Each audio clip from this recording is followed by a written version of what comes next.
league table at the moment does not make for good reading, but I think there's an element of misdirection in it. As bad as it may look, I don't think it's fully reflective of our standing in the game and in the Premier League.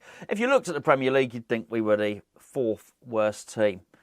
I don't think we are. I think we might be the 2nd worst team. Now, I understand there'd be people who say, well, hold on, you are where you deserve to be in the Premier League, that we deserve to be 4th from bottom, that's where we are. I understand it. But I think what that argument doesn't take into account is other teams' improvement. I think by doing that, you're sort of stripping out the nuances and the fine details of it. And I think what worries me is that one of the things that's not incorporated in that way of thinking is teams' capacity to improve, teams' ability to change. Let me just have a look at it at the moment. So Everton are in 18th. They're one place below us at the moment. I don't think for a moment that Everton are going to keep the status quo. So at the moment, do they deserve to be 18th? They probably do, but that doesn't mean that that's their ceiling, that's their potential. I am surprised at the point of recording this video that Frank Lampard is still in the job. I wouldn't be surprised in the time that it takes me to record this video, edit the video and upload it, that Frank Lampard's got the sack. That would not surprise me. My point is Everton have the capacity to get better. And they've shown historically that they will spend to get better. They haven't got to get much of an improvement in a manager for them to improve. So I don't think that's fully reflective. I also looked at the way Wolves have played recently, particularly that Daniel Potence goal. That was really good, wasn't it? As a fantastic player, that's who we play next. And I don't see a team who are worse than us. I suspect they're better than us. We're about to find out. Well, in a week's time we will anyway. Bournemouth, they're doing really well. In 16th is really well. They've got new ownership. They possibly might get a new manager. Do they have the capacity to get better? As their new owner pledged to spend, yes, he has. So they might get better. We've just played Leeds. Let's be perfectly honest. The last 10, 15 minutes of that game, Leeds were battering West Ham. I'd like to think we're a better team than Leeds, but the league would suggest otherwise, and I didn't see when we just played them, because that's your best measurement, your best barometer, when you just played a team. I didn't see that we were better than them. I really didn't. Southampton, it's such a tricky one to say. I mean, it looks like they might go down, but I mean, to try and find 3 that are worse than us is a tough thing to do. And here's my worry. I've just made cases for a lot of those clubs getting better and improving. Because they may change. Because number one, they may well strengthen in a January transfer window. Number 2, they may change their manager. I don't see us improving. I'm not looking at that for us. And that gives us a massive problem. If around us, people are going to improve and may well get better, but we're going to sort of stay and maintain the status quo of where we are, then surely that's going to be a bit of a bad thing. And I think the noise is coming out of David Moyes. I'm not talking about passing wind here. I'm talking about the words he's saying. Let me just rephrase that. They're troubling. Let's start with the throw-in stuff. Now, as you'll know, after the Brentford game, we did a little feature on the throw-ins and how that was an issue and it needed to be addressed. I actually said on this very channel that teams were targeting us for throw-ins and it needs to be addressed. Also says probably one of the easiest things you can rectify on the training ground. To hear David Moyes after the Leeds game say, I think we might be a little bit susceptible for throw-ins, is a major, major concern. Because that is slow. Look, it's one thing being dithering and slow to react in a transfer market. It's entirely another to not notice the trend of how people are scoring against you. Do you know what? It's noticing the trends too late. That's the problem. This costs points. The sharpest, the very shrewdest managers notice this stuff immediately in a game when it happens. And they deal with it then and there. They don't even need to get to the training ground. There's a shuffle, there's instructions come from the sidelines. That doesn't seem to be happening at all. That's a major worry. There were some positives from that Leeds game, don't get me wrong. And when I did the video about Paqueta and Scamacca being 2 of the positives, absolutely. But there were negatives, and that was absolutely one of them.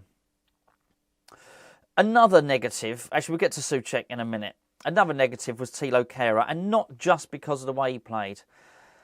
I said in the video, look, there were times I thought Thilo Kehrer was Leeds' best attacking player. I mean, he really carved up a number of openings for Leeds, didn't he? It's in possession. He's far worse than I thought he was. He struggles to find his own teammates with passes. He doesn't struggle to find Leeds players with passes, funnily enough.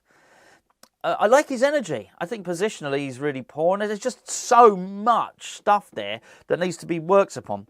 But the biggest worry about that, and here's another situation that David Moyes is causing for himself here, is the situation with Ben Johnson, which is not good at all. Before I go into why I think the Ben Johnson situation is not good at all, can I please point you in the direction of our Patreon page, our Patreon website. I'm going to make no apologies for it. Patreon is how we pay the bills. Patreon is how we're able to upload videos onto this channel, onto the main Hammers Chat channel. Some of our revenue is brought in by adverts, and I am sorry that you have to suffer the adverts on this channel. The bread and butter is brought in by Patreon. Now, Patreon is a totally separate channel. We upload content all the time onto there. I could list it all for you, but there's loads of extra videos. We also have Anton Ferdinand on there. Now, I mentioned in the previous one, the Anton Ferdinand podcast, that made it sound like it was a one-off podcast. He's not. Anton's a regular contributor. He's a part of the Hammers Chat team now. We got prizes, giveaways, discounts to our shop, analytics videos, instant reaction videos, tactical videos about the opposition, tactical videos about West Ham. There's a load of stuff there. There are 3 separate tiers, basically 3 different tariffs which you can pay to join Patreon, all unlock various different videos. The link is in the description below, but when you click on it, it's basically patreon.com/Hammers Chat. If you do us a favour, just going on there, check it out, give it a read. If you think it's something for you, give it a try. If you don't like it, you can just cancel it. But I would very much appreciate it if you'd go and take a look. Now, as for Ben Johnson is running out of contract. He's not the only fullback that's running out of contract, by the way. That's obviously Soufal is as well. They're struggling to agree on terms, but I don't just think it's terms. Now, this is a very, very familiar tale, by the way, with us trying to secure our youngsters. Now, the thing is, this is not Perkins, this is not Elise. This is somebody who has played a number of first-team games, someone who's really useful to the squad, can play in a number of positions, and also somebody that, let's be fair, if we get rid of Ben Johnson, we're going to be scratching around for the homegrown quota again. And I just think that, look, Cresswell had an absolute mare against Brentford, didn't he? He had to be dropped. He absolutely did. There's no doubt about that. I don't think Emerson has been particularly promising. So what does David Moyes do? He goes and plays Thilo Kehrer at left back. Now, firstly, that was a bad thing to do because Thilo Kehrer has shown no evidence that he can play at left back anyway. I thought he had a nightmare. We've just done, funny enough, on Patreon, where is it? Oh, squeeze on there you go. We've just done our player ratings. So basically, after every game, we do a player ratings. Spoiler alert, Thilo Kehrer was our lowest rated player for that game. What must Ben Johnson be thinking on that in terms of, basically, he should have started at left back there, really. And the fact he doesn't, I just look at it now and I think, he's just not going to sign a new deal. And it just seems to be one thing wrong after another there. David Moyes just can't seem to get it right. And when he moves so slowly that I am seriously worried now looking at this Premier League. The thing that I found promising when I talk about Paqueta, the way Paqueta played, there was real confidence, a real assured nature in the way that he played his passes. He seemed to enjoy playing pass and move. There were other technical players on the pitch we could do that with, but it breaks down with Souček. Now, I understand David Moyes articulated during the week his reasoning for playing Thomas Souček. He said against Brentford, I noticed they attacked us a little bit more without Thomas Souček there. OK, so I understand the rationale between that. What he's saying is if we play Thomas Souček, we're tighter at the back. Well, we're not, are we? I mean, we're not. We still conceded 2 goals. Not blaming Souček for them or anything. But with this this guy who's going to help lock things up at the back, we still conceded 2. And to be fair, we were lucky we didn't concede 4 in that game. That's a worry. It would have been so much better. And I know we only got a glimpse. When Flynn Downs came on, you could just see pass and move, one-touch passing. He could just join in better. Basically, Flynn Downs, if that's the system you're going to play, Flynn Downs can join in better with Declan Rice with Paqueta. That bit. Look, I'm not going to overly labour the Said Benrahma point. I think I made it in the build-up. I found it weird that he was dropped. How there was not a place in that team for Said Benrahma, I just don't know.